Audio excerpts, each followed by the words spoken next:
Mga kuya, nakuha na naman ng video si Kuting na lutang na naman.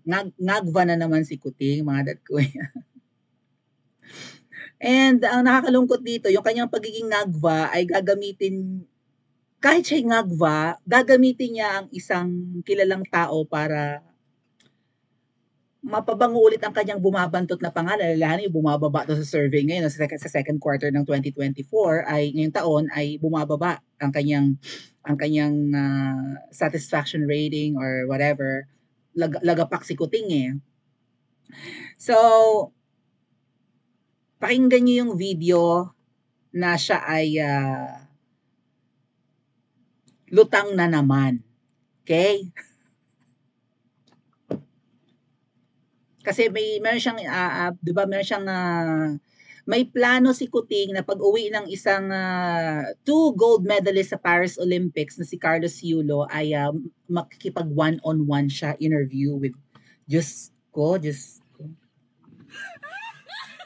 Syempre, naka-ready na yung hero's welcome kay Carlos Yulo. Yung ang girlfriend ay Blandina na Australian na Pinay naman yon pero blanding-blandi ang buhok blonde.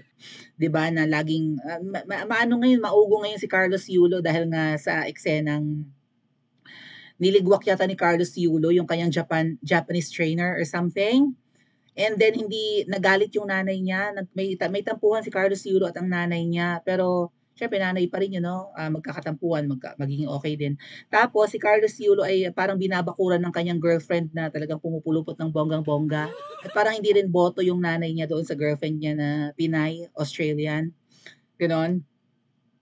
So, yeah, ayun. Tapos parang may mga pera daw na hindi naman binibigay kay Carlos Yulo. Ang nanay niya, nagagastos na daw ng nanay. So, tapos ang laki nga ng napanalunan ni Carlos Yulo ngayon, yung mga gold medals niya sa Paris Olympics. And also, bibigyan ng condo yan ng Mega World dyan sa BGC. Mga kuya, worth magkano? 30 million condo unit. Dalawa, 'di ba? Promise ng Mega World na magbibigay sila ng condo sa bawat gold medalist ng Pilipinas. 2 gold ang napanalunan ni Carlos Yulo. So, dapat sila magbigay ng 2 condo. Binago nila, ginawa na lang 40 million worth na premyo instead of 30 million plus 30 million. So, mga 60 million yata na worth na condo dyan sa Mega World sa BGC. Marami ang sumasakay sa popularity ni Carlos Yulo ngayon, including si Kuting. So, na-interview patungkol kay Carlos Yulo, lutang ang lolo nyo, iba naman yung itukoy yung Carlos. Pakinggan nga natin mga kuya, or Kaloy. Si Kaloy Loizaga is going to go. Ay, sorry. yun ang pinakakilala kong Kaloy eh. So, Kaloy Yulo, I think he will continue to greater heights in sport. Si Carlos Yulo, mga kuya, yung maliit lang siyang lalaki. Napanood ko ang video nito, bongga. Yung video niya na nag-ano siya, nagtatumbling-tumbling, huwag kayong ano dyan. Pero may siyang video na bongga rin, na pak na pak. Hindi masyadong bongga yung dapat bumongga, pero okay na rin. Given na maliit lang si Kaloy Yulo, no? Hanap tayo ng picture ni Carlos Yulo siguro. Para familiar kayo. Sa hindi pa nakakakil. Pero ibig ang picture ni Carlos Yulo or ni Kaloy Yulo nakabalanda dyan sa Maynila. Diyos ko, sa lahat ng mga tarpaulin, sa mga billboards. Kasi nga po, nagdala ng bonggang karangalan si Carlos Yulo sa Pilipinas by winning 2 golds sa Paris Olympics. Nasa SEA Games dito. Yeah, correct. Nung panahon ni Tatay Digong si Carlos Yulo, naka-4 siya na gold medals. Good. Ang very bongga na athlete si Carlos Yulo. Okay. Ay, ang dilim naman. Teka lang, hanap ako ng picture mga kuya. Si Kuting, magwa one-on-one to pagdating. Okay? Thank you po, Ate Rebecca. Hanap ako ng picture na malinaw-linaw.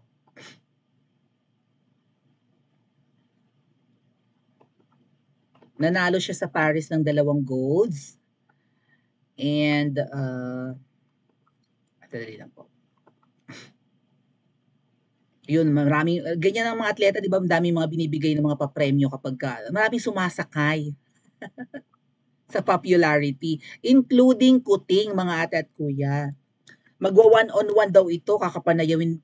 Gano'n naman 'di ba, may mga pa-heroes welcome, merong motorcade, may mga pa anong tawag diyan, yung mga pa-float, 'di ba, yung sasakyan nila na paparada, parang Miss Universe na ipaparada sa Maynila ang mga ganyan, mga nagdadala ng karangalan sa Pilipinas.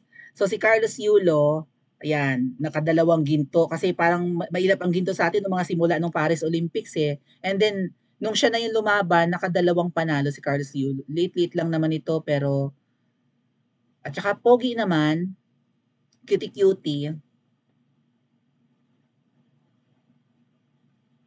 Ang tinutukoy ni Kuting na Kaloy-Loy Saga, 'di ba basketball player 'yon? Wala talaga sa sarili si Kuting. Yung Carlos Yulo, Kaloy-Loy Saga yung tinutukoy niya. Matanda na yung Kaloy-Loy Saga, tama ba? Maghanap nga ako ng picture ng Kaloy-Loy Saga para lang aware ako.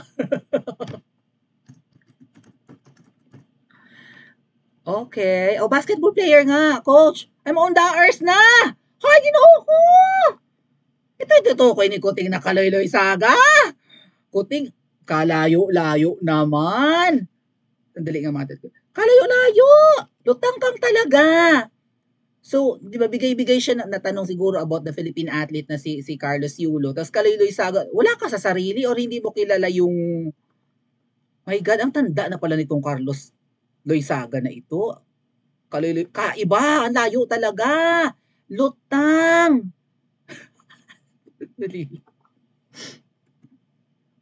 Diyos ko po, katulad na lang nung ina-address niyo yung First Lady noong may program na tawang-tawa si VP Sara na hinampas ni Butod si VP Sara sa ano. Hinampas ni Butod si VP Sara sa tagiliran dahil tawang-tawa si VP Sara na ang tawag ni Kuting kay First Lady Butod ay First Lady Imelda. I would like to address our First Lady Imelda. First Lady Imelda. May ganun si di ba si Kuting na video, hindi ko lang makalkal. Try kong hanapin. Ito ko yung Kaloy-Loy Saga, ang tanda na.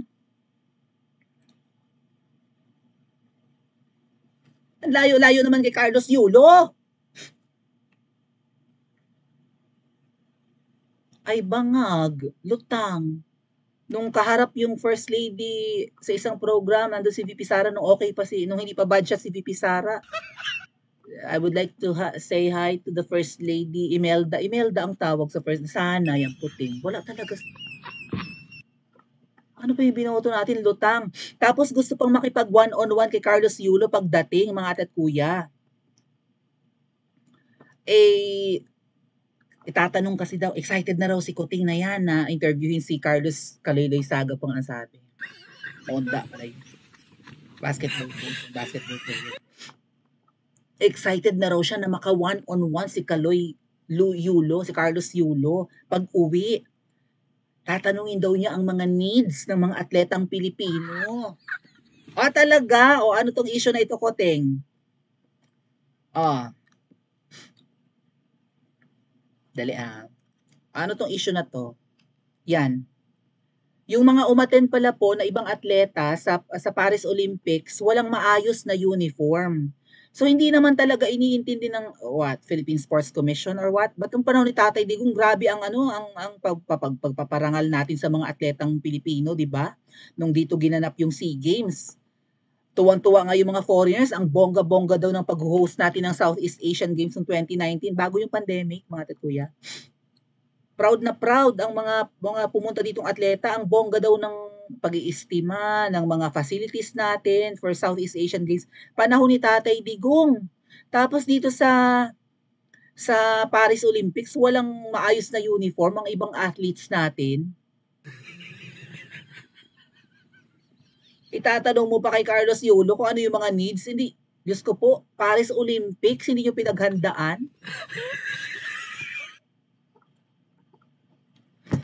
Basahin ko to Filipina golfer na si Dottie Ardina hindi may tago ang pagkadismaya sa kawalan ng suporta sa kanila ng gobyerno sa Olympics.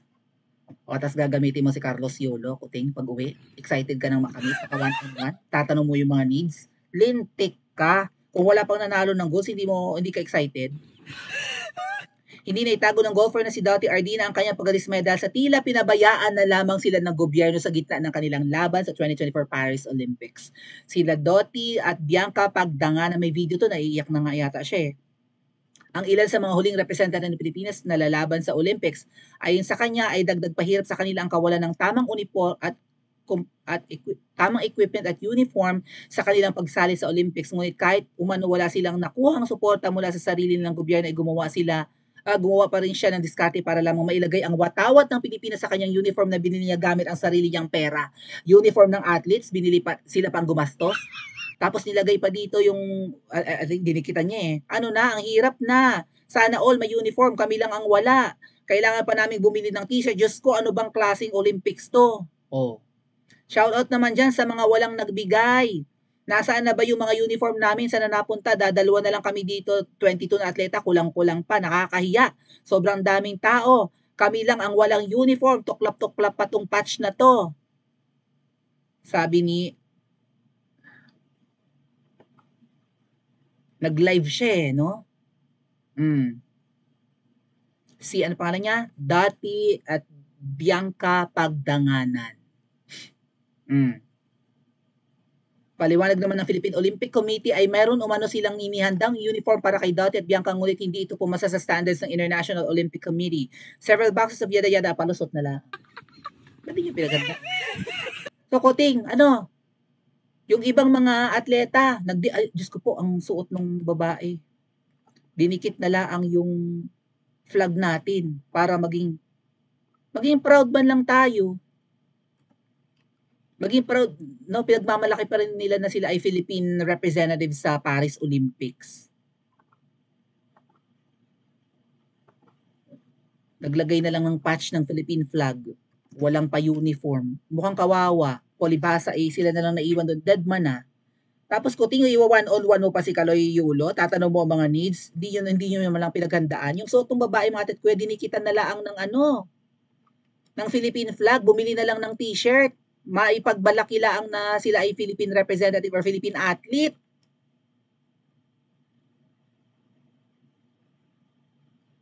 Natatanggal-tanggal pa raw. O ano, Kuting? Excited ka, mamit mo, porque nagdala ng gold, pero pinabayaan mo naman pala yung mga yan. Kung walang naiuwi, hindi ka proud. Tapos hindi mo pa alam ang pangalan.